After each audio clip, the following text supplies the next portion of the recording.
Ladies and gentlemen, I want to introduce Chris Malone. Chris, why don't you... Good to see you again, Chris. It's on now. Chris, nice to see you again. Good to see you, Chris. Chris back here. Hi, Chris. I'm Chris Silver. Hi, Chris.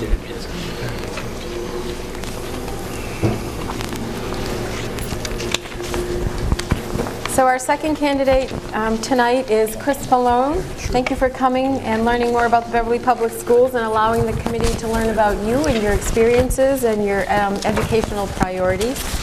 We have a variety of questions to ask you tonight, and I will ask you the first question, and then we will circulate amongst the members in no particular order.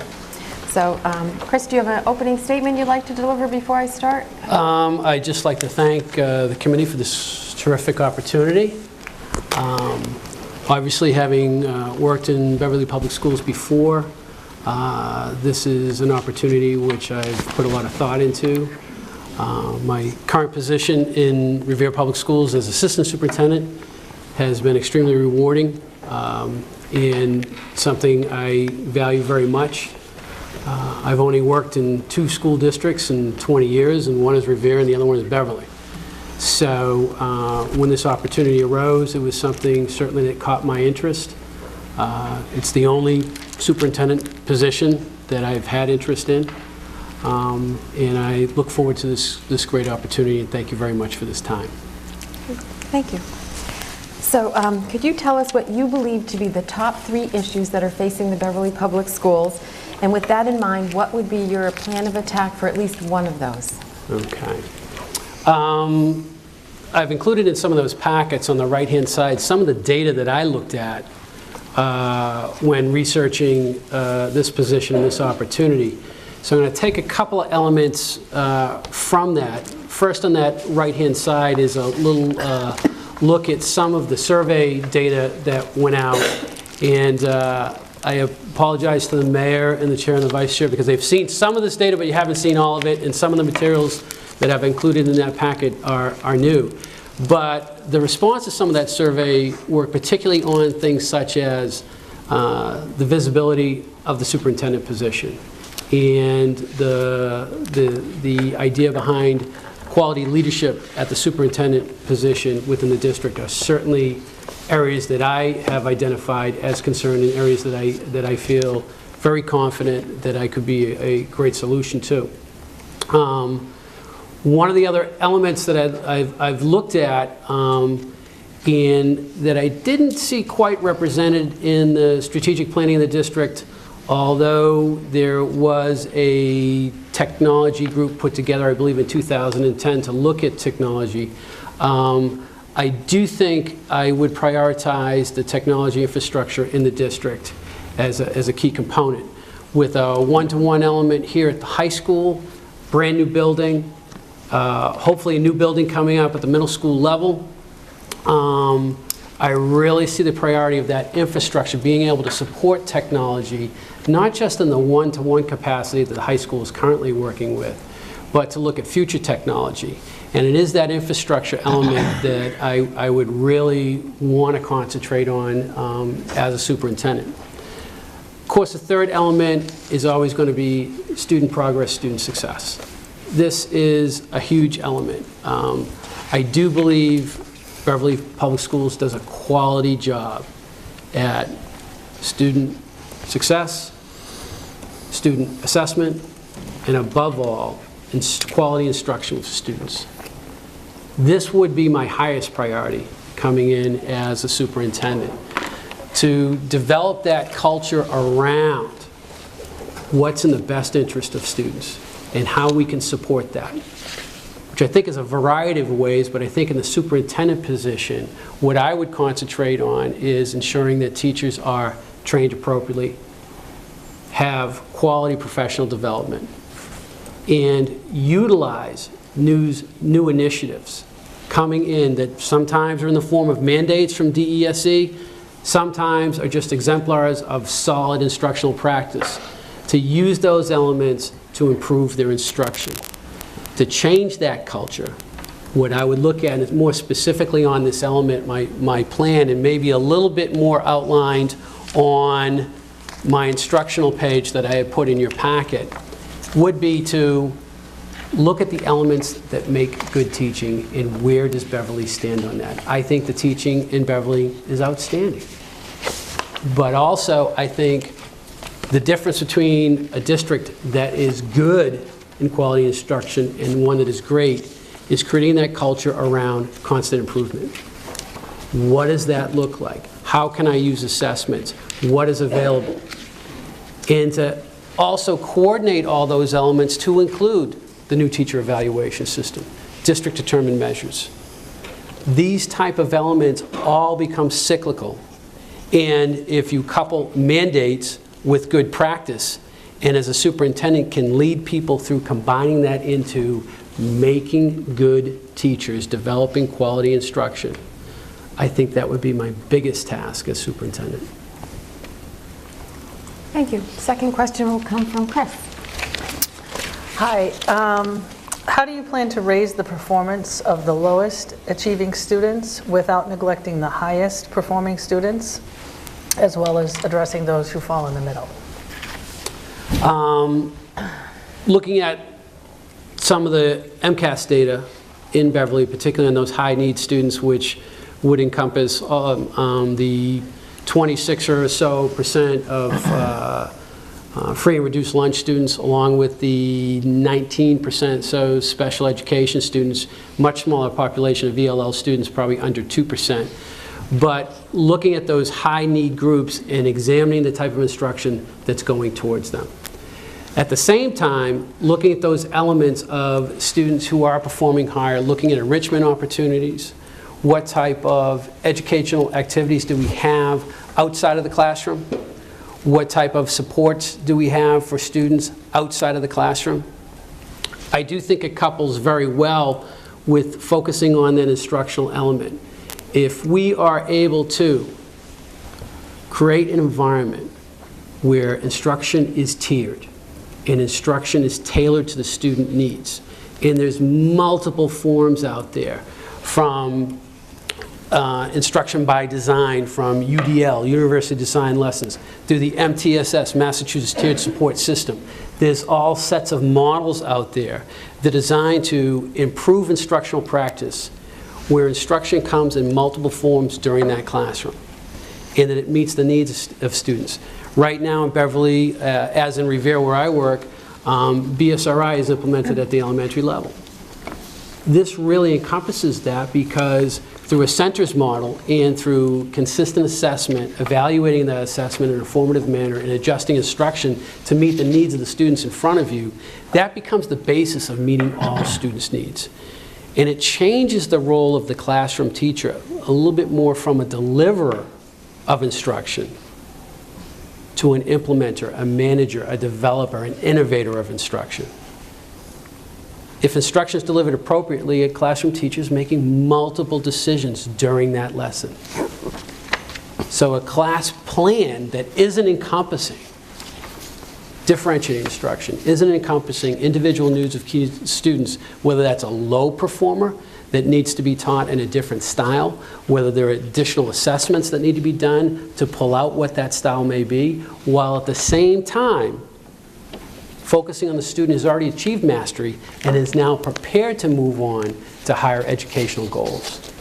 That becomes a key role of that classroom teacher. And if that becomes part of the district's culture about how we're going to approach instruction, that's where we'll see differences in assessment data statewide. That's where we'll see quality district-determined measures that are done on a far more regular basis, pointing us in that direction, making adjustments in instruction, ensuring that instruction is getting to the right students, is tailored, that interventions are there appropriately, and greater opportunities are there for students who reach mastery so that they're not bored, so that they can achieve future goals well beyond that classroom.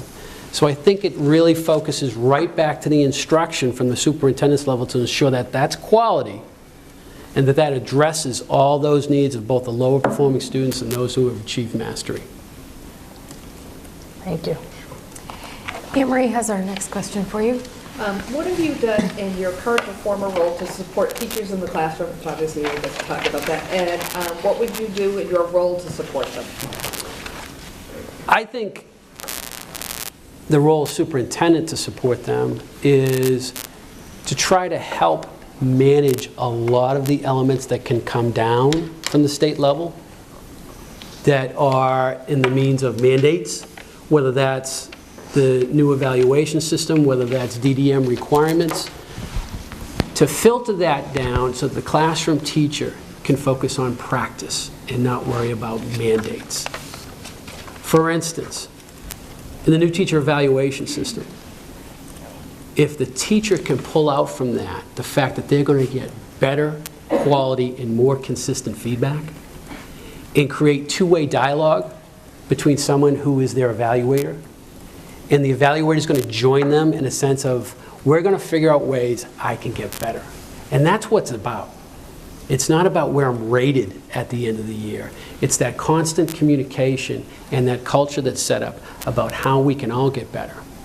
And to watch that administrator get better as an evaluator by that consistent work with that classroom teacher. I do think that once those type elements are set, and that if people aren't so much worried about, oh, when do the new teacher evaluation requirements meet the state level and have to be reported through EPIMS that's going to wind up somehow being attached to me as an individual teacher, and when is MCAS going to be part of my evaluation? When are those student measures going to all of a sudden be, wow, let's work on good quality student measures, ones that are developed from within. Let's not wait for a district to tell us what a district determined measure is going to be. Let's stay ahead of this. Let's be proactive. Let's think about that. And let's put our energy into that.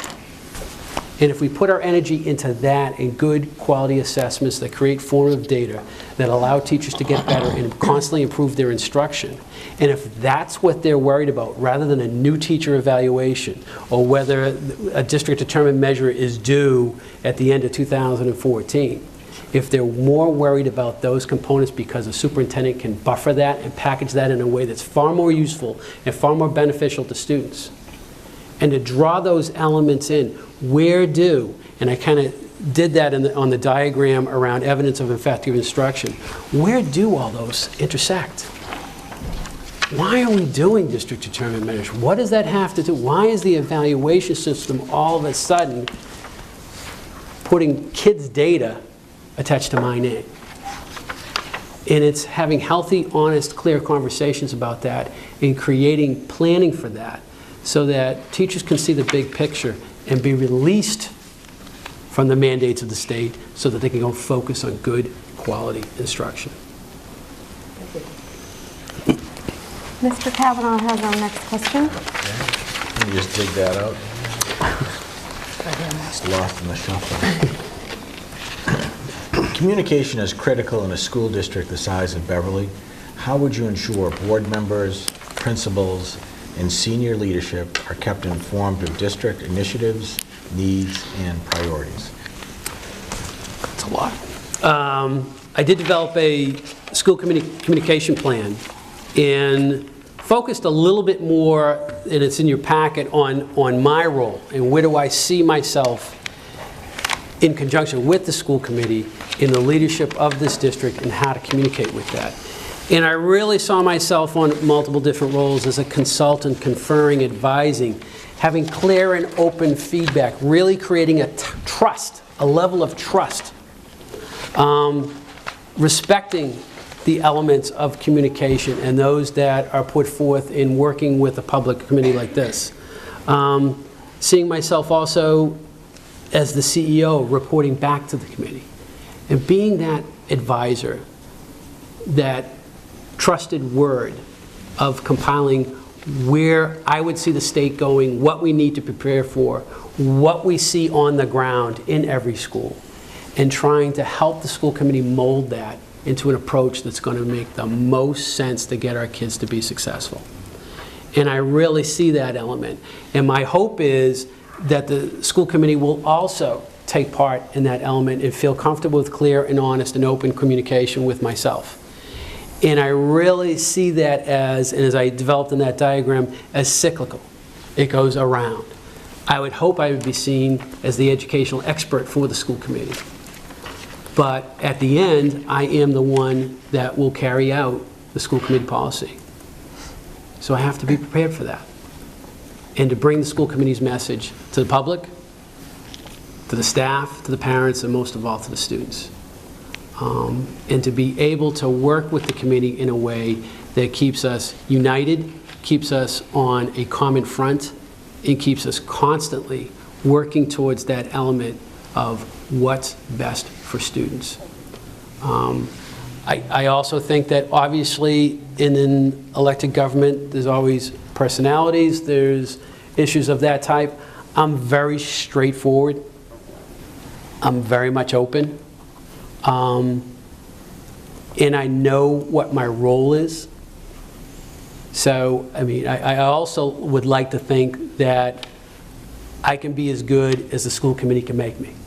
And what I mean by that is if we take part in this as a partnership and we have that clear and honest and open communication, and there will be debates and there will be disagreements and there will be misunderstandings, but I think to have open and honest conversations about that, so we go back to that model, and I think I saw it on the set of school committee norms. The first element that was listed on there was a synopsis of doing what's best in the best interest of the students. And if that's the number one tenet of the school committee, how can it go wrong? So my hope would be on continuing working on that communication, in that the school committee feeling that they have someone that they can trust, someone that's informed, someone that's extremely proactive and can see far ahead into the future, but yet has a real solid ear to the ground in what's going on in the schools today, by being there, by talking with the school leadership, and by modeling that to the rest of the administration about how we deal with issues openly, honestly, transparently, how we work through that. I would foresee myself as someone who would look at a leadership team or an element of administrators and look at the best way to develop those relationships that work best for success. And that's going to be different for different people. But I would think that most people would come away with the same perspective on how they think I operate in a consistent manner. Thank you. Paul has our next question. Chris, how have you balanced, or how would you balance for Beverly, the academic program offerings against budgetary constraints? And please be as specific as you can. Sure. I think once budget gets involved, there's always a decision to be made. A budget decision is not made solely on monies. A budget decision has to be based on programming, what's successful, what's work, what elements in Beverly have always worked, are held onto as part of their pride and their identity, and what needs to continue. And are there elements out there that we need to have the courage to look at changing? I don't know the answer to that, but I think you have to be prepared to go into that. I think the budgetary element will always be there. And I think if we're open and honest and clear about assessing where we're at with programming and activities and instructional practices and what's going on with kids, and have a good sense of what's working, what needs more assistance, what needs to be replaced, what's good on the horizon that would be great for Beverly, and have the courage to look into it even in a financially difficult time. If that can be identified, if the research behind it and the evidence of it can show that it will benefit students and it's worth that risk, then that's something I'd feel strongly about advocating for. If there's an element in Beverly that isn't working well, but has hung on for many years for various reasons, have the courage to confront it. maybe that element is a big part of Beverly Pride and needs to be there. That's okay. That doesn't mean you shouldn't look at it. And, you know, I'm trying to think of some specific elements. I know when I was here as an assistant principal, one of the elements we had looked at was some things around the marching band and how they were funded kind of separately and did their own fundraising, which was great.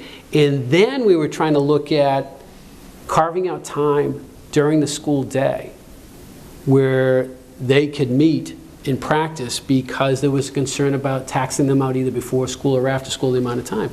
And we worked on that issue for a long time, and we actually came to a pretty realistic compromise where the marching band was actually practicing before school, but yet went a little bit later into the school day. And it gave it that level of being respected to the point where this is important enough to us where it can happen in the school day. It is.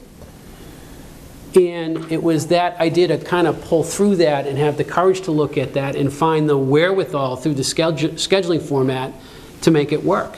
And how did that affect students? And how did that affect the perception of that? And there are things that you cannot put a price tag on.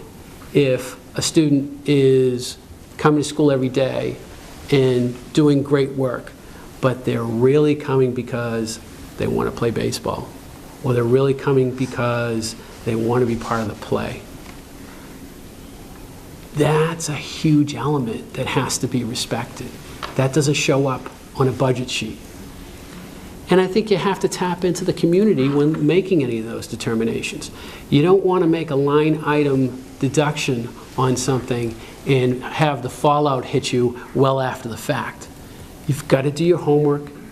You've got to get out in the community, see where people are at with this, and not just that maybe the kids involved, but the community feels a certain pride about the school district and what it means to be in the Beverly School District, and some of the community will not want to see some of those things go away. That's a good thing. Can you support it in the budget? That starts to be a numbers problem.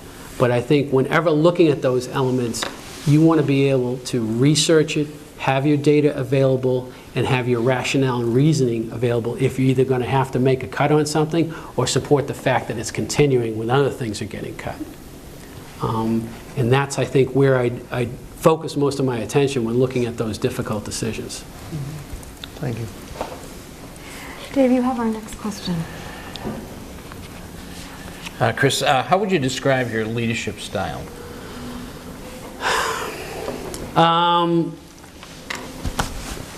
I think I'm very hands-on, and I'm hands-on from the aspect of not micromanagement, but hands-on because I like to know everything because I like to learn about it. I like to be informed about it, about how decisions are made, because I think it makes me smarter. I like to give subordinates the freedom to make mistakes. I think that's important. I typically will push back on suggestions, requests, ideas with, give me some evidence of that. Show me how that would work. What research have you done?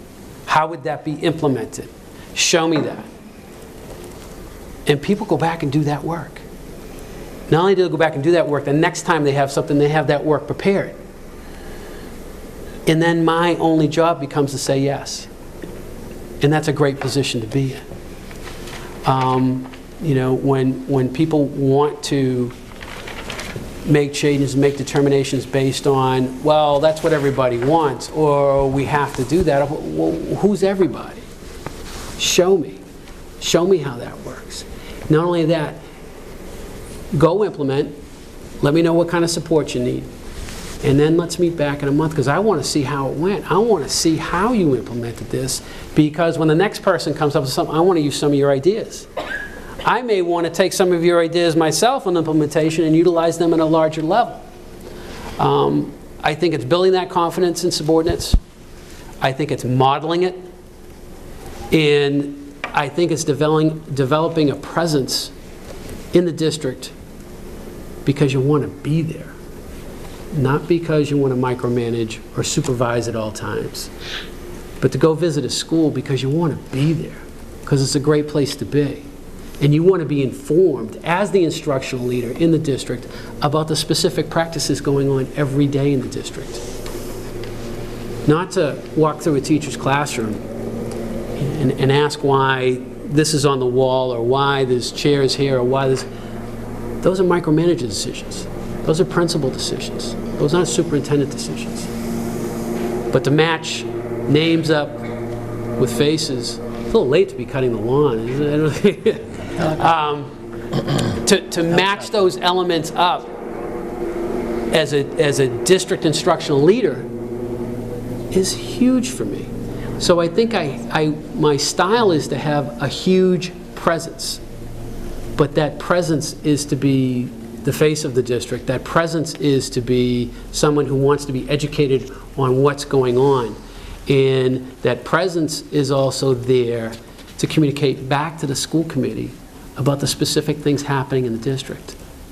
I'm not the type of person that you're not going to know is around.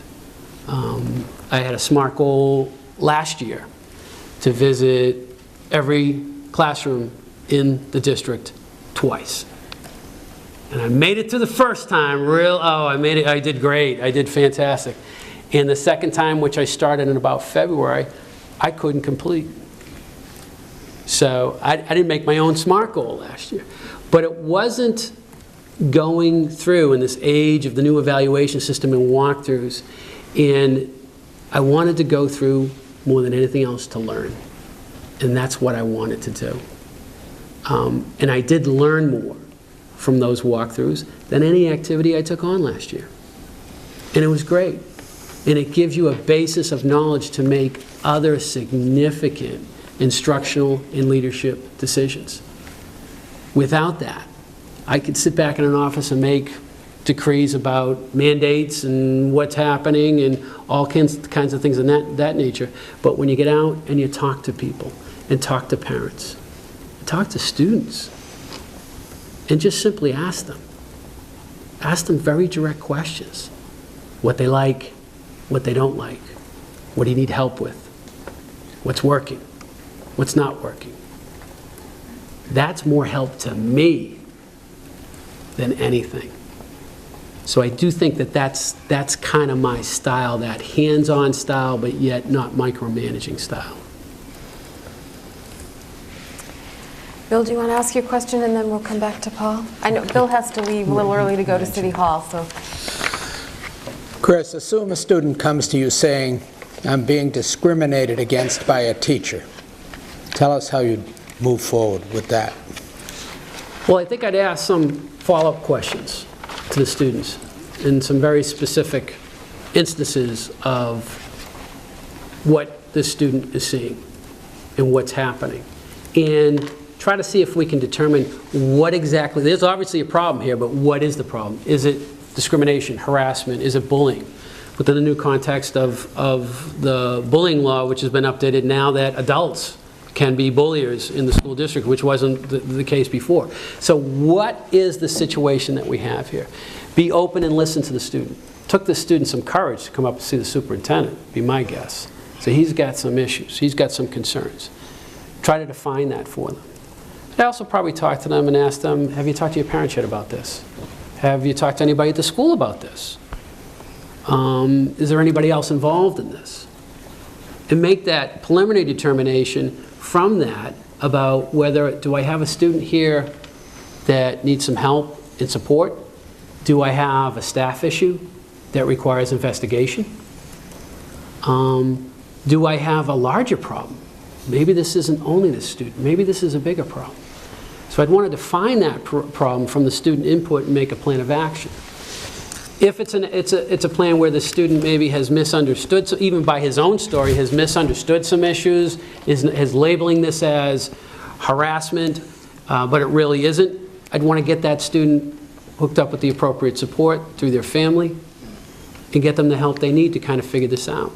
If I've got a staff issue, I'd look towards my Title IV coordinator. I'd look through the elements within the district who typically do this. But I'd also want to talk directly to the building principal. See if there's any knowledge out there right now of any issues of this type. and set up a plan that if I do believe that there's wrongdoing by a staff member, if that's what I've come to the conclusion from after this report, I'd need to investigate that. Give that person the opportunity to have union representation, ask direct questions, make a determination from that. If I've got inappropriate staff actions, it's going to be handled within the confines of the contract and within the handbooks of Beverly Public Schools. If I've got something that's based on miscommunication, misunderstanding, I need to get the resources there to help fix that, whether that's social workers, guidance counselors, whether that's school administrators, whether that's help with communicating with the parents. But we've got to get an answer to this problem and bring people together and solve the issue.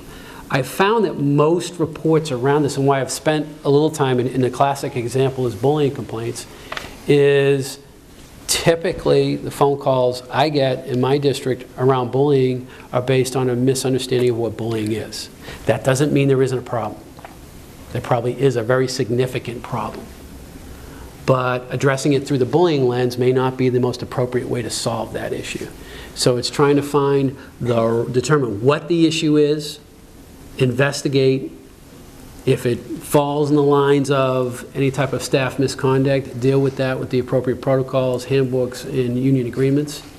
If it's not, get resources to the people so they can get help and solve it. My hope is that that can probably be solved at the building level, and empowering that building principal and the supports at that building to resolve that issue.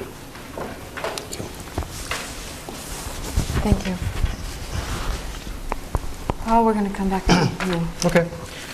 Chris, technology is a critical tool that supports student learning and achievement, never more evident here than in this building. As such, there's an increasing need to bring families up to speed with technology. I was wondering if you could tell us how you will address this need in your new role as superintendent. It's a great point. I think the need for technology is not as evident as we think it is right now.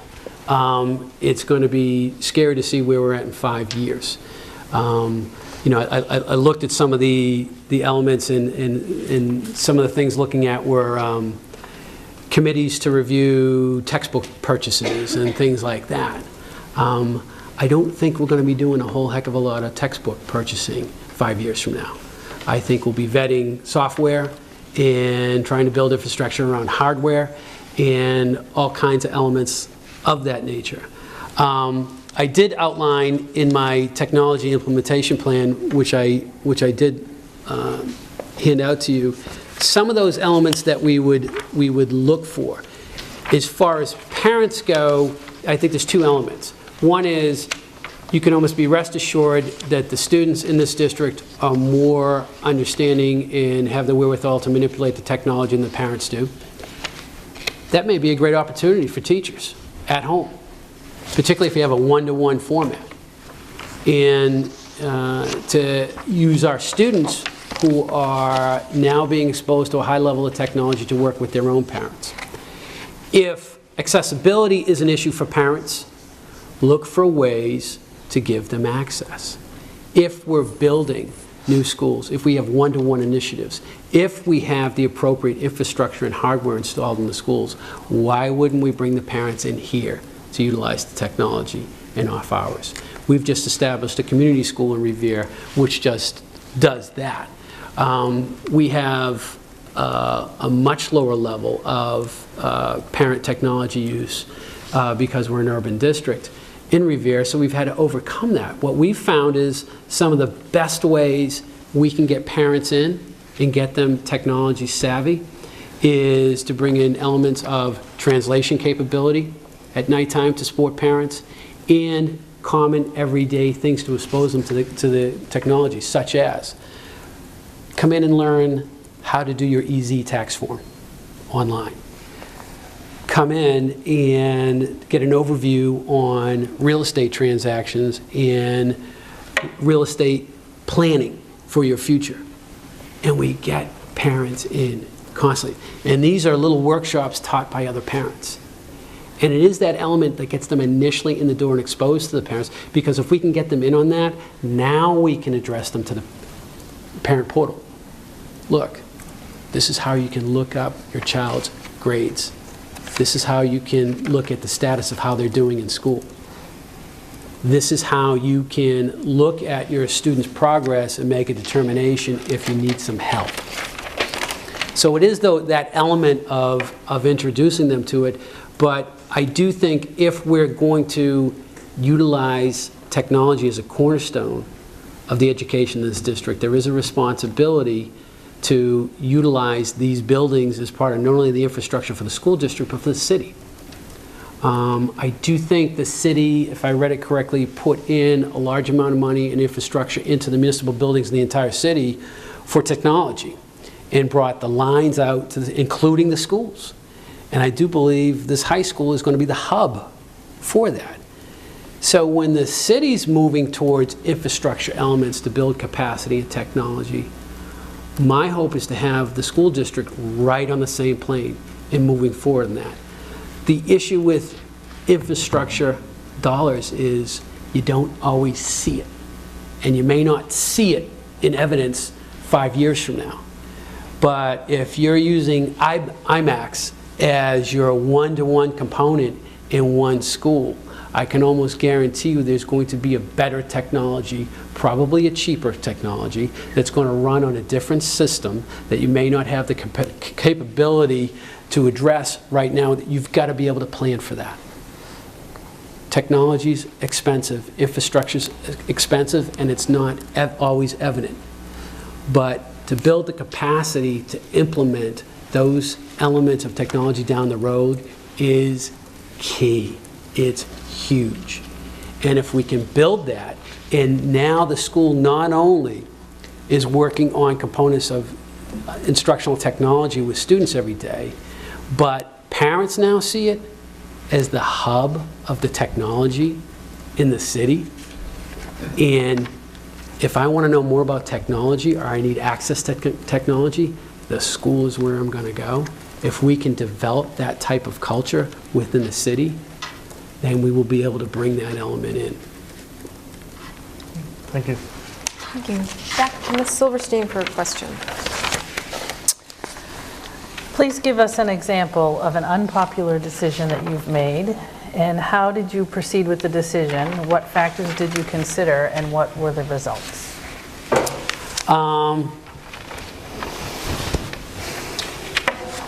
I had used a different one, but I think there's a couple of people here that have heard it, so I'm not going to use that. I'm going to use a separate element that I've looked at in the special education realm, and that was the redesign of the educational team leaders within Revere.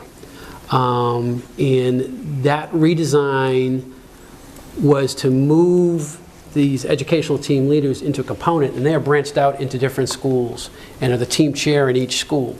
And there's 9 of them in the district that serve 11 schools. And they really did not come together very much. They operated in isolation, and in my opinion, did not progress in their practice at a rate that we would like to have seen them at. So my determination was to build a PLG, Professional Learning Group, format for them to meet on a regular basis and come together at the district. And not only build that format, but develop a professional development element that went along with that. It was not popular. It brought with it a tremendous amount of resistance from the ETLs themselves. But we worked through that. We looked at different designs they could possibly undertake, empowered them to look at different designs, including a design where they would be housed in one spot in the district. They would no longer be out to their schools. We got feedback from the schools themselves, the building principals, the other special education staff, about what would make this better. I brought in a consultant to have specific professional development with them, and targeted a consultant that would come in and give a tough message. And they did. We also brought in someone to evaluate their performance, an outside agency, to actually evaluate them and to look at them. And the evaluation actually came back that the system they were currently utilizing was probably the best. So balancing that information out with where I saw them going and what we wanted to establish was somewhat difficult. And the nature of the position typically requires someone to be a veteran staff member, as is. So we also gave opportunities for people who did not want to come aboard, since this was a lateral position with a classroom teacher, to move back into the classroom. We gave opt-out options. A lot of resistance, a lot of complaining. But in the end, we were able to come to a common ground because they were able to see that coming together in a consultancy format, in a PLG format, made them better at their practice. And now they've created an email group that they're constantly sending questions back to themselves. I had this today. What do you think I should do? I have a difficult case coming up. I want to try to do this. What other options? A huge element that we had, even at the elementary level, where these people were left out of BSRA implementation. These are key people. These are people who have to speak to interventions being done with students in a team meeting and have to be educated and knowledgeable about it and determine what the progress of this student is in that element. And they hadn't been exposed to it. Huge element that has to be overcome. And now to look at the individuals and see the pride they have as really seeing themselves as instructional experts, to be given that opportunity, to be given that responsibility, and to now work on their relationships with their building principal and to be measured on that, to develop SMART goals around that, and to get individual principal feedback on that evaluation of those individuals, which had never been done before, builds that capacity. There's a lot of anxiety around that. That's some of those elements in education that don't quite fall under the new evaluation system, that don't quite have a lot of data attached to them. Well, you know, you fall into two categories. Either someone who's going to hide and wait on the side, or someone who's going to be progressive and try to stay ahead of that and say, I'm going to find ways to determine data on myself.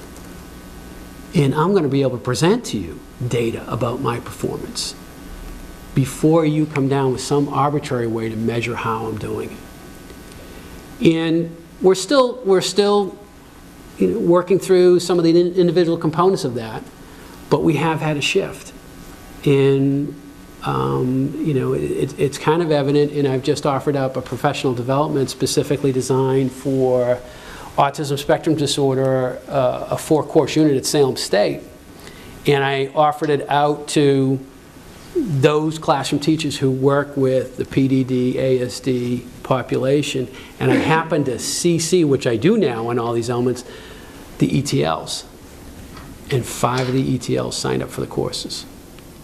So that tells me that they're seeing the value in improving. It tells me they feel valued, and they want to be in the culture that demands that they get better, that they're becoming instructional experts.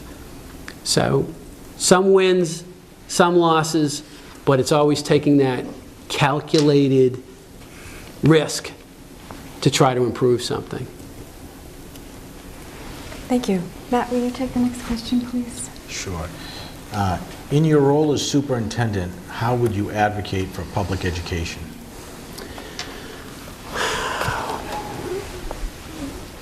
The Massachusetts Superintendent Association conducts roundtables at different levels. The North Shore Superintendent's Roundtable, which I'm already a member of, encompasses Beverly. I'm also a member of the Urban Superintendent's Roundtable.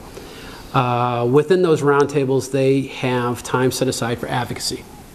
And this is where superintendents get together and set up means to give feedback directly to the commissioner, DSE in general, the secretary. The commissioner has visited the Urban Superintendent's Roundtable 3 times in the past 2 years, and the secretary, who used to be a member of the Urban Superintendent's Roundtable, has visited twice in the past year.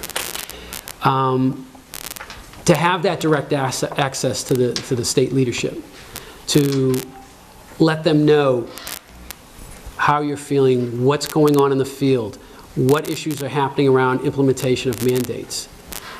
That becomes a huge element. I witnessed probably the most significant element of advocacy by my own current boss during a session with the commissioner where he solely looked at the implementation of park piloting and questioned the impact on teachers and students of a sporadic piloting that had this grade at this school and these kids at that school, and that you could have a determination made on your accountability if you wanted to do both MCAS and park pilot. Or you could opt out of doing MCAS, but that would mean Mrs. Jones' class didn't take MCAS in the 4th grade, but Mrs. Smith did, and next year they're all going to be in a different class, and they're all going to have, the student growth model will be deteriorated. So I watched my own superintendent stand up and have a direct conversation with the commissioner and said, why don't you just identify park pilot schools, the whole school, not individual grades? Now we get the benefit of a school, a group of students, a group of staff, and the leadership of that school implementing park and learning all the elements of implementing park, so that we're prepared to go for it as a district, working out all the technology components that are involved in this. But let the structure that we use, which is a building principal, working with their staff to make sure we have success, to do that instead of this hodgepodge, which I'm not sure how much we'd learn. I think the vetting of the questions would be significant information for Park, but where are we learning? And I think his design was to say, hey, let's get something out of this. And instead of taking all these, take 3 schools, let them implement the pilot, freeze their accountability for a year, and let's learn something from implementing this pilot. And sure enough, the commissioner granted him that because he had had it well thought out. And he put it through the lens of what's going to be best for our students, what's going to be best to measure quality instruction, and how can we all get something out of this instead of doing an exercise to vet questions through. To watch that in action and see that happen from superintendent to commissioner. And I think the secretary has been here in Beverly. He's got a great last name. You can walk down the hall with the secretary and have a conversation about just about anything you want to have, and he will listen. And that's a terrific aspect. But I do think that I would see the power in affecting change at the state level in the superintendency is creating coalitions, creating like-mindedness among superintendents, and utilizing the power. And the issues may be a little bit different on the North Shore than they are on the South Shore, or out in Springfield, or in urban environments. They're a little bit different, I'm sure. But I do think that superintendents that question that and look at alternative means of accomplishing those have a far greater success than superintendents who sit back and wait and say, the state's going to tell me what to do anyways, so my input doesn't matter. And I'll wait for them to tell me that. Whereas I'd rather read into it, and before I get the order to implement, at a minimum, already have a plan, if not already begun the implementation, because I'm going to learn from that. We're going to get better from that. And if we can drive implementation of non-funded measures coming from the state, and we drive that locally and don't get driven by it, we'll be able to determine the positive elements that go along with that and benefit from it. Some of these are hard. They're hard financially, they're hard culturally, they stretch you, they make you question your beliefs. Some of them are head scratchers. But that's the superintendent's job.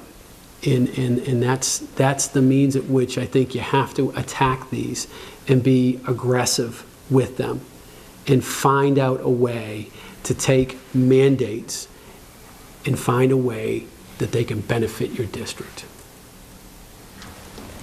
Thank you. David, do you have the next question? Chris, would your family support your taking this position, and would they be prepared to move into our community? Well, I live about 300 yards over the line, so I don't live too far. Sure, I think my family's prepared. I mean, I'm already, the amount of hours that I put into the current position that I have, I don't think it's a drastic change. The commute's a lot easier, which is great. As far as moving, I would certainly consider it, but upon taking the position, it's not something I could guarantee or commit to.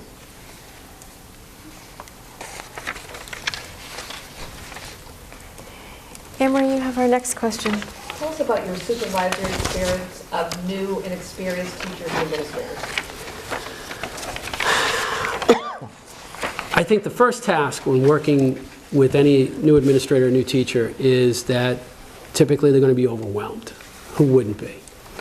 I think it's trying to build that relationship with that individual that's going to be structured around how do we get the most out of this individual, how do we help them reach their potential, and how do we build them to the capacity where they won't require the level of supervision that they require as a brand new person. So I think it's taking that analysis in, giving confidence where you need to give confidence, giving structure, giving feedback, but it's building that relationship that gives you the context to move forward. I find myself to be a very blunt communicator, so I think people need to know very specifically when they've made mistakes or how they need to do something better or when it doesn't meet the standard which you've set for them. I think you'd have to have the responsibility, particularly for a new person, to, once you've delivered that message, to give them the roadmap about how to either fix that, improve that, or how to get better, and to give them the resources to do that. And that may start out as, in the beginning, as a bit more of a hand-holding, but what you're trying to build is independence so that they'll know where the resources are, where the elements they can go to when they need further assistance, and then further, how to analyze their own performance so that they don't need someone to tell them. It's great when you go into a supervisory session and you say what's going on. Hey, what's happening? Well, I didn't do this very well. Well, tell me about it. Now we've just opened up a conversation on an even plane that's based solely on how I can get better. And you've put the responsibility of how that person's going to get better now on the supervisor, because I've just put it out there. And now that becomes a collaborative effort about how we're going to get better. If your supervisory sessions are based solely on digging into what's going on or trying to find evidence of something that's not working, it's going to be very difficult. You've got to have that openness in the communication. It can be very difficult and time-consuming in the beginning. There's no doubt of it. There's no doubt about it. But that initial time is worth it if you can build that independency, if you can build that relationship for further conversations. And some of my best supervisory conversations have been passing in the hall. Time short, direct feedback is needed, a relationship is established. That's a real quick conversation. And that's not based on, as a supervisor, I ask as many questions as I answer. Because typically, if someone's functioning at a high level, the questions they have are very intricate and have multiple possibilities of solutions. So typically, I become a guide and try to work with people. And at some point, you have to let people be risk takers, make the decision they feel strongly about, back them for making this decision, and support them if it doesn't work out. That makes stronger individuals, and that's going to make someone who's not going to need that level of support later on. So I really think it's based on that relationship component and individualizing how you're going to work with that person long-term, not just short-term. Matt, you have our next question. Our special education population is about 17%. It just dropped after talking to Stacy. Of that, 115 Why don't you go students. talk to her again? then? Hey, keep talking to her. Of that, 115 students are placed out of district. How would you bring the 115 students home to our district, and what programs would you recommend? A couple elements I'd look at. I think Walker Partnership did an evaluation of the special education program, I believe in 2011 in Beverly, and I think the issues that were identified in that evaluation are very typical for a lot of districts. I do think there's two elements that can assist in I've had a tremendous amount of experience in this, in bringing students back into the district where that is the least restrictive environment. Kids should be educated in the district, and if you can provide the programming, this is where they should be. I think the first element is to match the appropriate programming with the populations in need. I think program development specifically identified to a larger group that you found that are outplaced within the district, and develop programming around that can be successful, that's well thought out, that can compete, that's going to sell in a meeting with a parent when you're looking them in the eye and saying, we've got something not as good, we've got something better. We've just created this. We've got it. We want you back in the district. We think you can do great things. We don't want your child on a van for 45 minutes. We want this to work. And this is the program we have laid out. We've developed it around the needs of your child.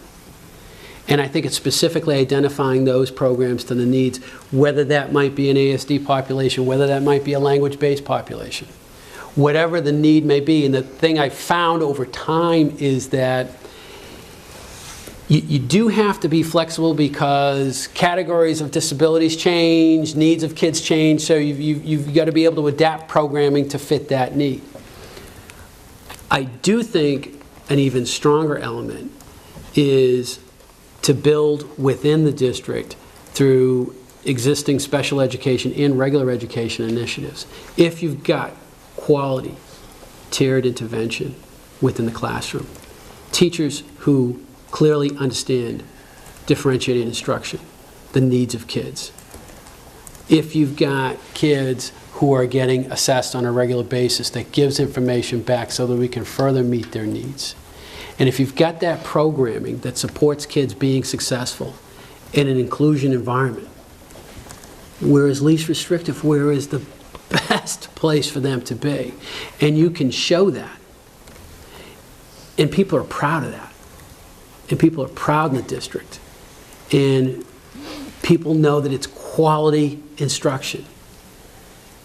And then I think you find over time that lines blur. Not everybody's worried about who's identified as SPED, who's an ELL student, who's on a 504. We do quality instruction that meets everyone's needs. That's what we do. And that's what our premise is. And if parents are confident that that's happening on a regular basis, and confident with the training of the teachers, and confident that the district is accepting of those students' individual needs, and we can substantiate that through the training of our teachers and the way they build lessons that differentiate, that universally designed, that meet tiered intervention. If we can do that, parents are going to want to keep their kids here. That's what they're going to want to do. They're going to want to meet that quality. They want their student to be in an inclusion environment, or a substantially separate setting embedded in the school that has access to all those elements in the public school that they can't get elsewhere. And it is building that capacity and looking forward as new schools are built. Do we have the capacity to support that? Are we planning for that? How are we doing on hiring? Are we hiring the right people? Are we bringing in outside consultants to help us develop this program? Where can you get those? A lot of times you can get those directly from the programs that you're sending people to. They'll work with you, and to develop that. And to give parents the confidence that, you know what? The best thing for my child is the quality education that's being delivered in Beverly, and that's where I want him to be. And I wouldn't think of him being anywhere else. I think it's developing that overall culture around that and constantly assessing the programming in the district to keep up with where are the newest diagnoses coming from, what do they look like, what population is increasing, where are we losing people out to. We're always going to have to educate people outside the district. There's no doubt, we have to meet kids' needs. We have to. But I think we can find specific areas where we can actually do it better. And when you can do that and promote it, the parents will come. Thank you. Chris, I have the last question, but before that, I'm going to ask any members of the audience that might want to jot a question down, and I have a few from the prior candidates, so I'm going to share those with you. But if Steph would just take these for a second, give you a chance to grab a drink. Thanks.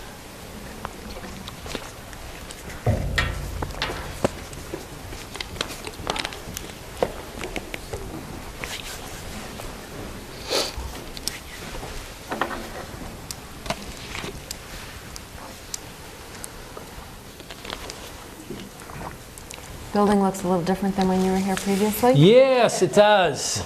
It does. There's no exposed beam going right through the middle of the main hallway. That's a little bit different. It doesn't have 84 doors either. No, no, that's for sure. It's an elevator. Because when were you here before? So I was here, let's see, was it 2003, 2004, I believe. And had you been here to see the building? Have I been in this building? This is the first time I've been in this building. First time. It's terrific.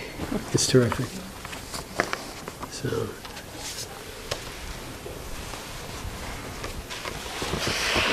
Maria, do we have some of the same questions? I'm going to ask them, yeah.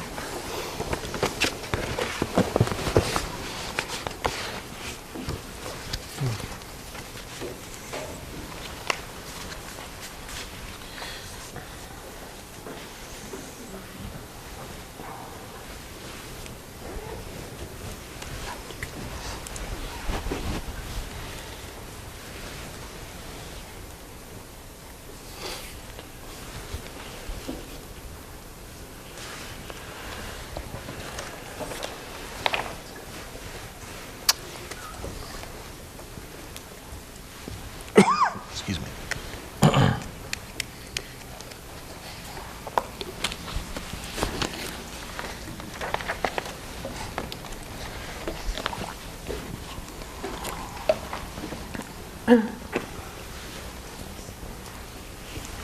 Bevcam's playing some sort of music over this.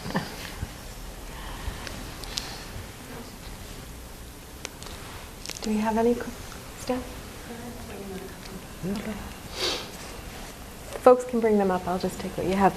So the first question, Chris, is if you could tell us what your core values are. You know, the core value I've maintained is two elements. One is I always want to create a sense of urgency around quality instruction.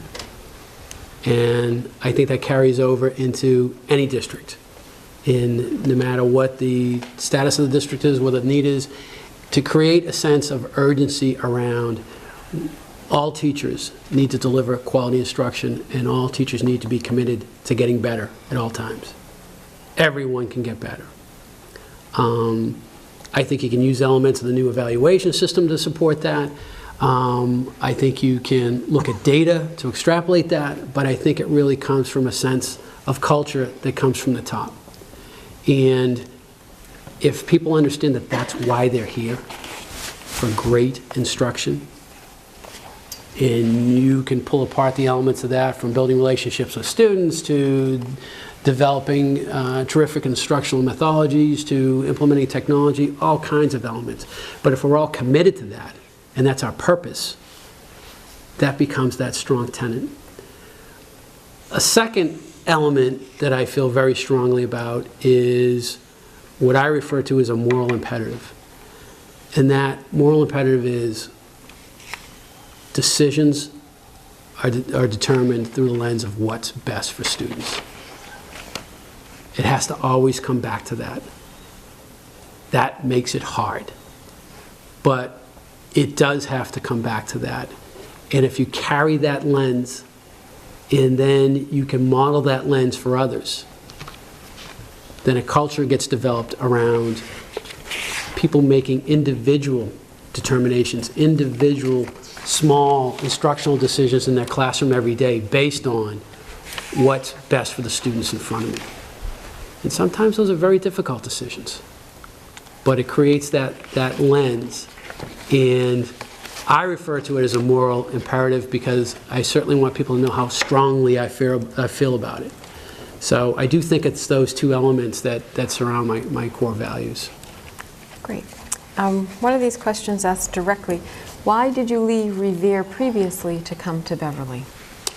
I left Revere previously. They had a dean system, which was a little bit different system, and what it predominantly surrounded around was an administrative role around specifically discipline, and really didn't expand too much out of that. I saw the opportunity in Beverly to move to an assistant principal position that had far more influence on instruction, other supports for students, not just discipline, but how to organize students to get them the social emotional support they needed, how to integrate with guidance and social workers.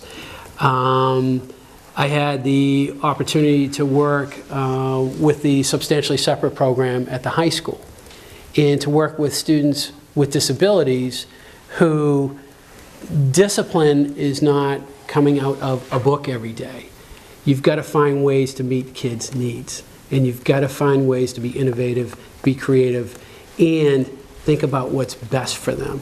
So I really saw that as a huge opportunity for me coming into Beverly to more of a traditional assistant principal position. And certainly once I met the principal at the time, it was confirmed around instructional responsibility, scheduling responsibility, the freedom to kind of work with students in a way that was beyond just discipline. Next question. As superintendent, do you see a way to increase the arts, or how do you see a way to increase the arts in the elementary and middle school curriculum? As middle school principal in Revere for 6 years, I was the principal of the School for the Arts. Each one of our 3 middle schools had a theme. My theme was the arts. I was able to facilitate that students actually had in a 7-period day either art or music every single day, and more than half of them twice a day in a 7-period day. Great opportunity. Had the opportunity to get the appropriate staffing for that, had the ability to schedule in a manner that created that activity, was in a brand new building that had the assets available to support that. So those are all great things, but that's also a bit of a magical alignment. I think all the research and data shows that students that participate in the arts, students who are involved in activities, students who are involved in athletics, are going to be more attached to the school. We're going to build better relationships with adults at the school. And for the state, are going to perform better on tests. So these are great things. I think you do have to look at the individual culture of schools to determine where these elements lie and get a little bit an idea of past history and what's happened. I know where exactly that was at when I left. I'm not sure what's happened in the meantime, so I'm sensing from the question that there has been possibly a deterioration in support of the arts or music or something like that. It was a highly valued item while I was here, and I don't think that was a concern. So I'm sensing there may be an element around that. I'm not sure where that question comes from. But I think if When I was an assistant principal here, this building was known for its band, and this building was known for its theatrical productions. Probably, and to get down to any of the art rooms, or I remember there were 6 or 7 pianos donated, and a little piano lab was created, and to go in there and watch 12 or 15 kids all on individual pianos of different makes, models, and was a tremendous element. So I think, in my opinion, that tenant has always been there in Beverly, and I'd certainly want to continue with that. The research is clearly there to denote that the importance of the level of it as far as an instructional capability and support for kids and how kids can progress and get better. So I would certainly look at any means of maintaining a level of which it's accepted, but certainly increasing it if at all that's a necessary need within the district. Again, I make that statement not knowing of the current landscape or the current historical impact of where it's at, so that's why I kind of question where that question may be coming from. So I'd have to do a bit of a research in it, but I'm not the type of person that you're going to have to convince that there's a need for a quality, comprehensive music and drama program. Next question. One of our desired qualifications was that the candidates have a doctoral degree. So tell us your plans regarding that. Well, I've received my Certificate of Advanced Graduate Study from Salem State. I've also completed NISL coursework, which does correlate to doctoral credits, both through Nova University and others. One of the biggest elements we have in Revere is an agreement with UMass Boston on their educational doctorate leadership program. That doctorate program is specifically in urban education. I have not pursued that part of it, mainly because that's an extremely targeted doctoral program, but particularly with my NISL credits and the Certificate of Advanced Graduate Study credits, those can be applied immediately to Nova. I know through Salem State they have an agreement with UMass Lowell for the doctorate program, which is where I got my master's degree. So this is something I've done a lot of research and thinking about. One of the elements that I think is going to help me on this determination is if I make a change in districts and if I make a change in where I'm going to be working and how I'm going to be doing it. I'd want that program to match that element in that district. And I do think there's a lot of quality ones out there, and that's something I'm very eagerly pursuing. Thank you. Next question. As leader of the district, what is your vision for the role of co- or extracurricular activities for students? Again, I'll go back to one of the elements I talked about, and it's research-based, that kids that find other elements beyond the classroom that attracts them coming to school typically makes them a better student, typically gets them more involved in the community. I do think, looking at this building, it would be a shame if there aren't a large number of kids in this building till late hours of the day, taking advantage of all the assets that are available. And the number one asset is going to be the staff that work in this building and their ability to create programming after school based on students' interest and also based on that staff expertise. The traditional element of sports and music and drama, they'll always attract a large number of students, and they're easily to identify, and kids tend to attract themselves to groups that go in that manner. It's those other students that don't easily attract themselves to some of the larger elements that I think creating after-school programs for are a tremendous asset to a district, whether those may be technology aligned within the science, aligned with the needs that students have, whether that's students who have social anxiety issues, students who need support in organizational skills, or maybe drifting academically. Building those components to serve those students in an environment that's socially acceptable, in an environment that is inclusive, in an environment that meets the individual needs of those students in a far more or less formal environment than a classroom, I think is a huge element. I do think the strength of those programs tend to come from staff on the ground who see a need and want to create programming around it. And it's creating a system to vet that, to compensate that where you can, but also highly encourage it. Because if a teacher is able to identify 5 or 6 students who could benefit from a short club that's going to meet once a week, then there's not a lot of reason to say no to that. So I think it's building that capacity and building that element and being open to different ideas that will come forward. And I think this building and the other buildings in the district really need to have the culture where that's happening consistently. This is another audience question that has to do with the one-to-one laptop program here at the high school. How would you identify whether or not it is successful?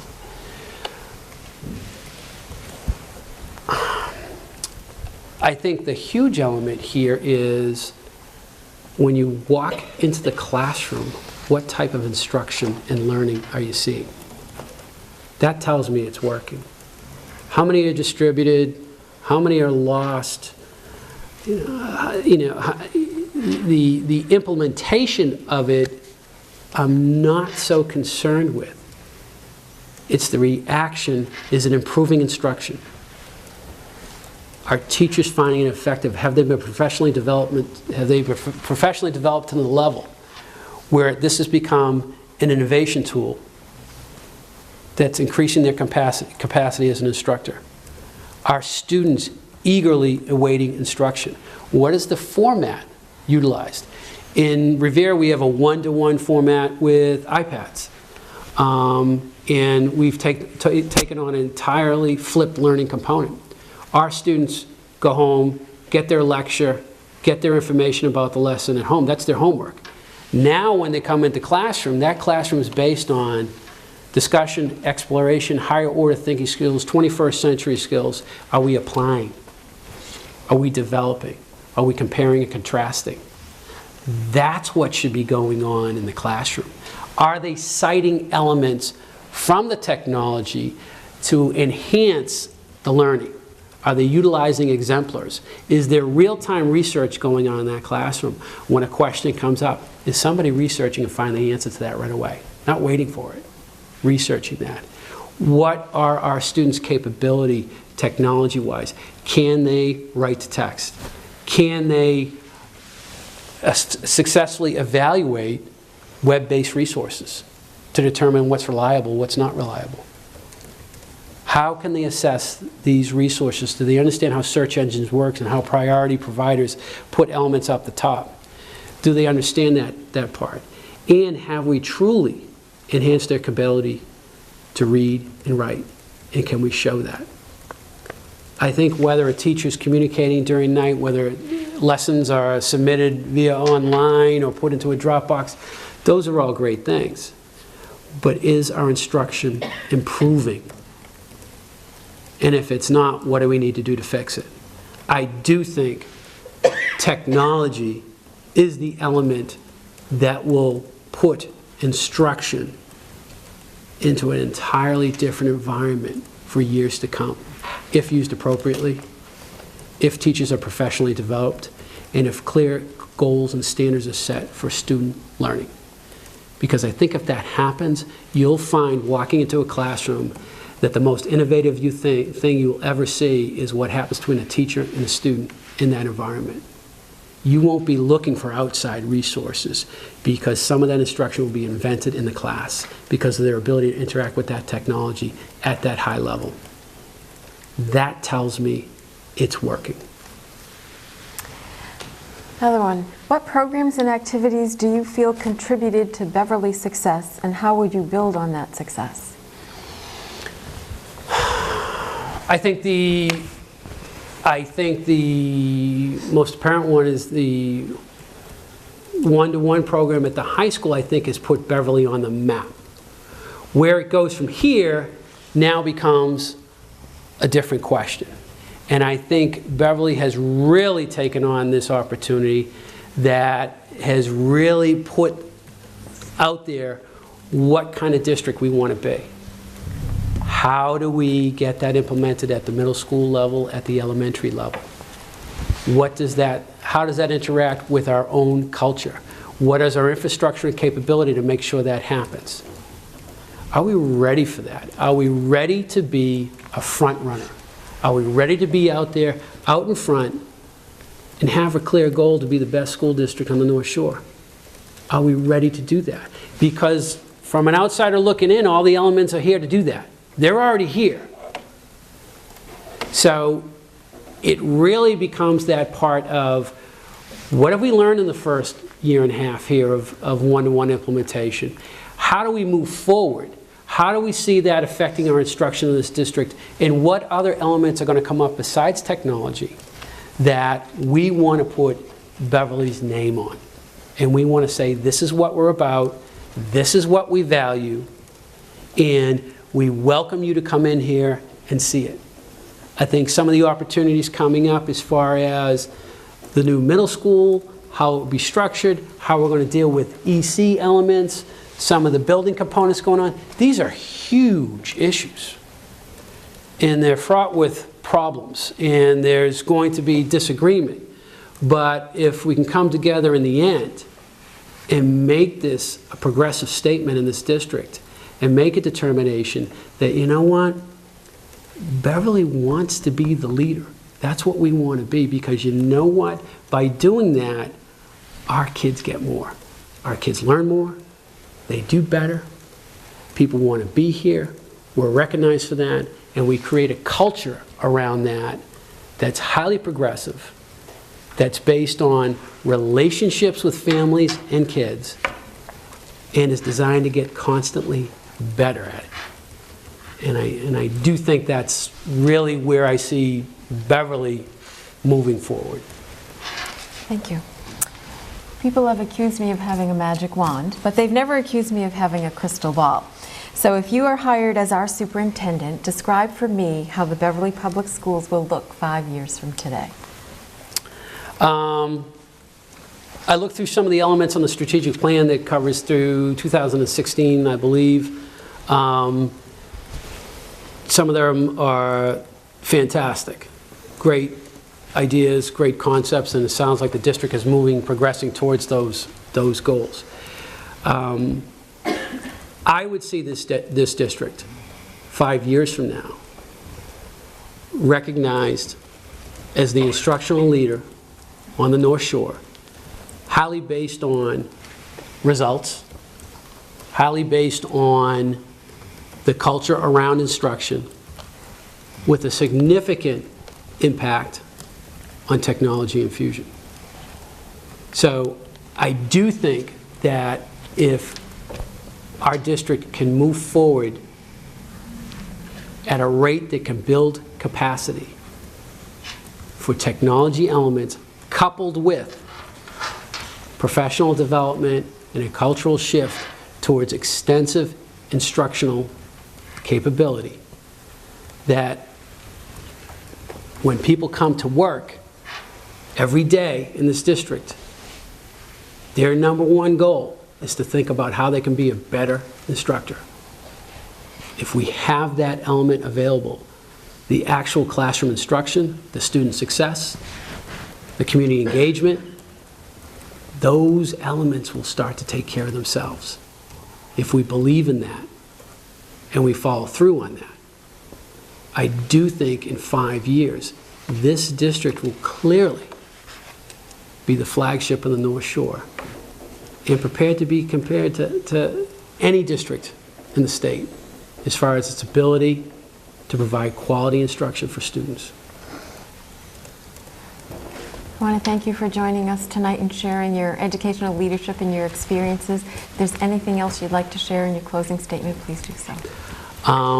I'd just like to thank the committee for this opportunity and thank the audience for being here this evening. Beverly is a unique opportunity. And it's a fantastic opportunity for anyone to be the superintendent. I think there's 3 other highly qualified candidates, and I think whatever decision you make will be a great decision. But I feel strongly about Beverly. I feel that I certainly have the capacity, the experience, and the drive to make this district great. And to do that, I think you have to understand all the great things that are already going on in Beverly. And there are terrific things going on in Beverly. And I think it's time to celebrate that, but it's also time to set even bigger goals. And that's the work ethic and the culture that I'd want to establish if coming into Beverly. But thank you very much for your time, and thank you very much for your consideration. Thank you, Chris. Thank you, Chris. Don't forget to unclip. Thank you for the honor, Todd. Second one. Okay, I'd entertain a motion to adjourn, please. All right, meeting is adjourned.